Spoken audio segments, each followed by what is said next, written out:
हे तिरु, बूढ़े का रूप रखकर भगवान शंकर कहते हैं, एक होता है भस्म लगाने वाला। शिव की चढ़ी हुई भस्म जब किसी के मस्तक पर आती है तो ये शरीर केवल शरीर नहीं रह जाता है, ये शरीर लिंग बन जाता है, शंकर का स्वरूप बन जाता है।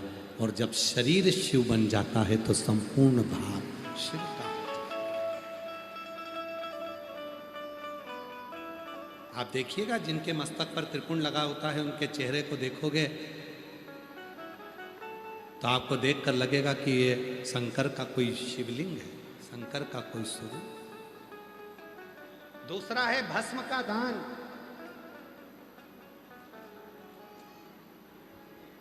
अपने मस्तक की लगी हुई भस्म में से अगर एक अंश भी भस्म, थोड़ी सी भी, एक कण भी किसी को मिल जाती है तो उसका जीवन सार्थक हो जाता है। शिव का।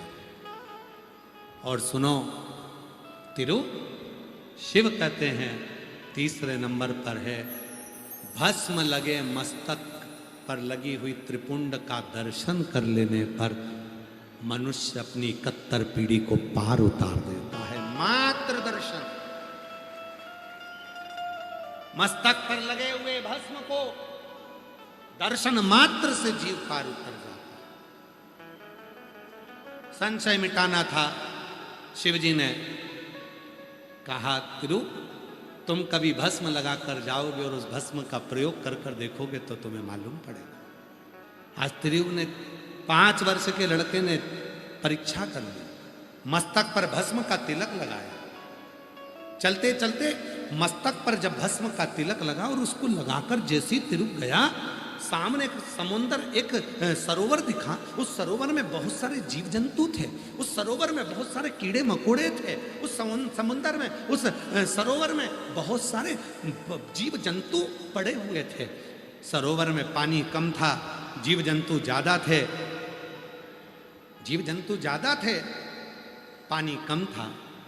तिरु ने विचार करा, मैंने सुना है एक बूढ़े के मुख से, एक बुजुर्ग के मुख से, कि कण मात्र भी अगर जीव को मिल जाता है तो उसका कल्याण हो जाता है। आज मैं भी तो देखूं कि भस्म में कितना फल है। तिरु ने अपने मस्तक की भस्म में से थोड़ी सी भस्म निकालकर सरोवर में डाल दी। सरोवर में डालते ही जितने भी जीव थे, जितने जीव थे जिनका समय पूर्ण हो चुका था, वो सुंदर सुंदर वस्त्र धारण कर कर शिव धाम को जाने लगे। और जो सरोवर में बाकी के जीव थे वो शिव नाम गाने लगे। समझ में आ गया कि ये भस्म साधारण नहीं है, ये भस्म साधारण नहीं।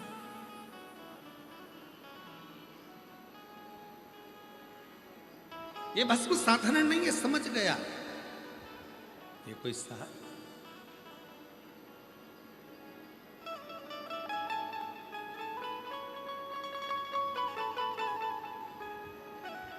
तेरी कृपा बिना न हिले एक भी अणु, लेते हैं श्वास तेरी कृपा से तनो तनो।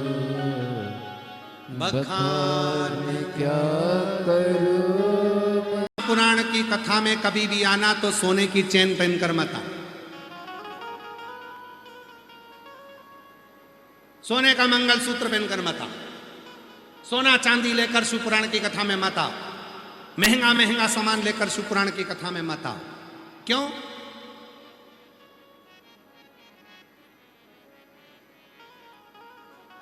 रुद्राक्ष पहनकर आओ, सुंदरता होगी तो लुच्चों की नजर तुम पर होगी। सोने की चेन गले में होगी तो चोर की नजर तुम पर होगी, और रुद्राक्ष गले में होगा तो महादेव की नजर तुम पर होगी।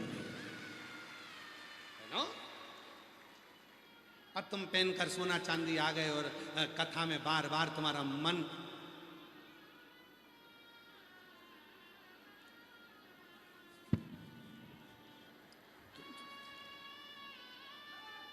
अब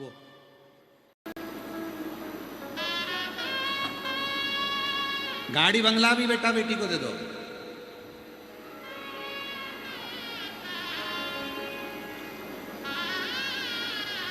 जमीन बेटा बेटी के नाम कर दो, गाड़ी बेटा बेटी के नाम कर दो, बंगला बेटा बेटी के नाम कर दो, सोना चांदी बेटा बेटी के नाम कर दो, पर निवेदन है इस जीवान को, जिभ्या को शिव के नाम कर दो।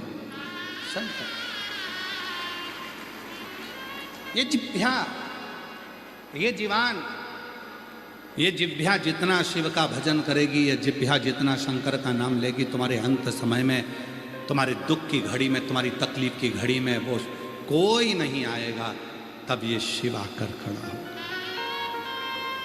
अंत समय, और अंत समय प्रभु आना पड़ेगा, वचन दिया तो निभाना पड़ेगा।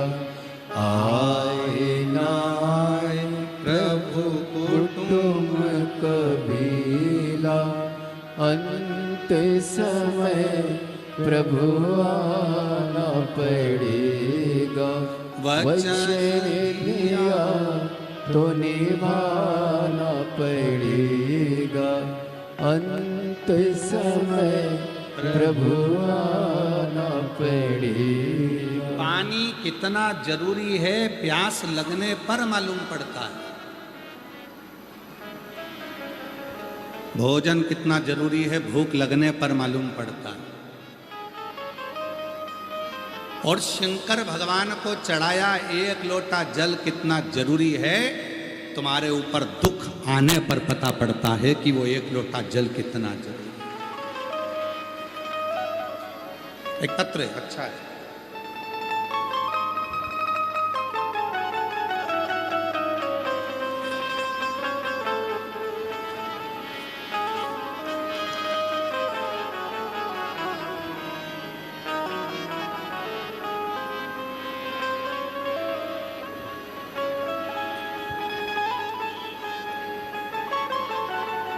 संतोष स्वामी, मेरी पत्नी का नाम नागेश्वरी स्वामी,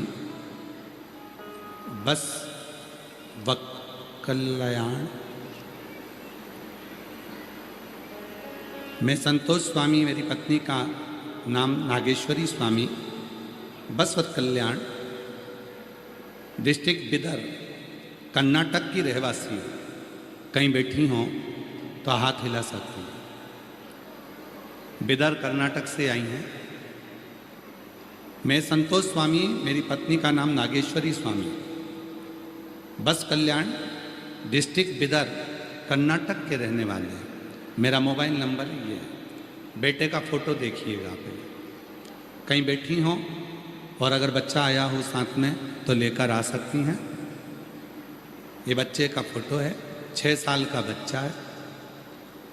महाराज, एक लोटा जल का मैं क्या गुणगान करूं गुरुजी। मेरा बेटा जन्म से ना बोलता ना चल सकता। हमें बहुत सारे डॉक्टर को दिखाया, तरह तरह का इलाज करवाया, लेकिन कुछ भी फर्क नहीं आया। तब मेरी दीदी ने बताया वो सीहोर वाला बाबा की कथा सुनो, महादेव की पूजा अर्चना चालू करो। लेकिन मैंने आपकी बात नहीं सुनी और वह मुझे 2024 से बता रही थी कि तुम सीहोर वाले बाबा को फॉलो करो, वो जैसा बोलते हैं वैसा करो। 6 साल का मेरा लड़का हो गया, ना बोलता है ना चलता है।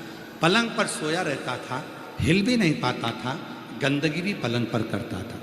डॉक्टर ने तो कह दिया था ये जिंदगी भर ऐसा ही रहेगा, तुम सेवा करो।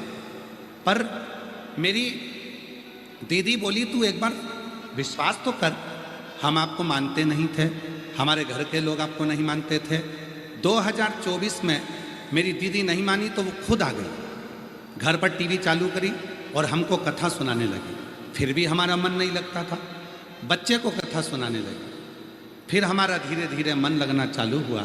हम बहुत नज़रअंदाज किए गुरुजी आपको, हम बहुत नज़रअंदाज किए आपको।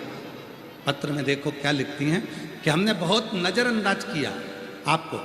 फिर भी 2025 में आपकी हैदराबाद में कथा हुई, तब मेरी दीदी ने कहा कि तुम्हें चलना पड़ेगा हैदराबाद। सुना है कि वहाँ कथा के पंडाल की जो मिट्टी होती है, वहाँ बैठकर जब कथा सुनी जाती है, एक साथ इतने सारे भक्त श्री शिवाय नमस्तुभ्यम जब 5 बार बोलते हैं तो लाखों में उसकी माला जप हो जाता है।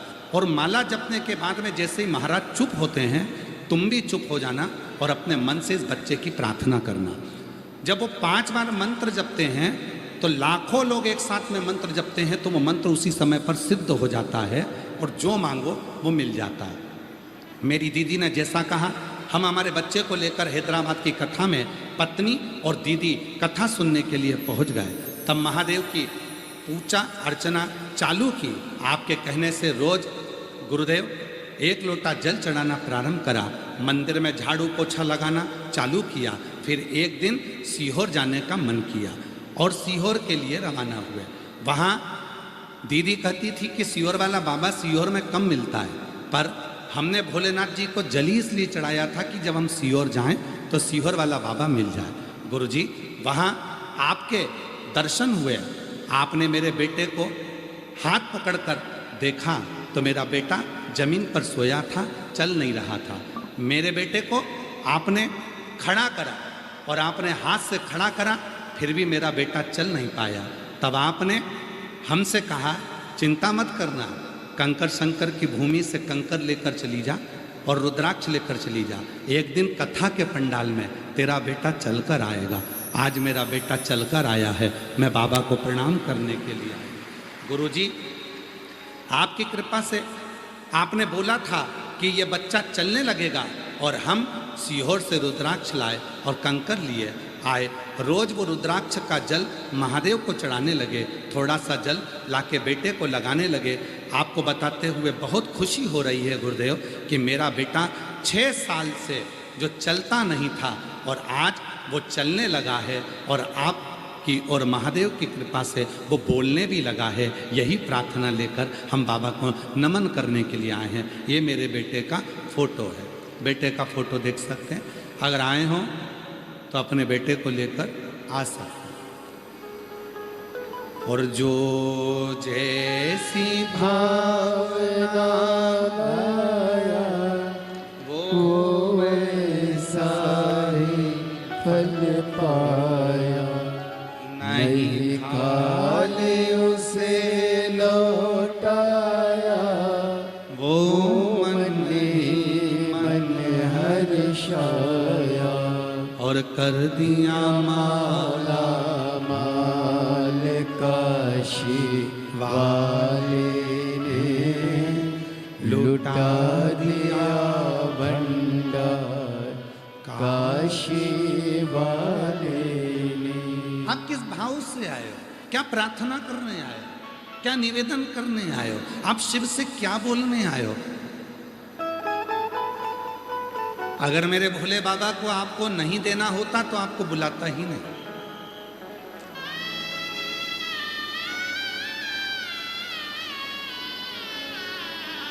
कई लोग ऐसे हैं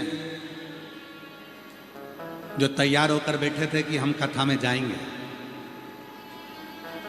वो नहीं आए, दूसरी आ गई, दूसरे आ गए। गाड़ी जा रही थी, पड़ोसन को आवाज लगाया, चल रही क्या? खाली है।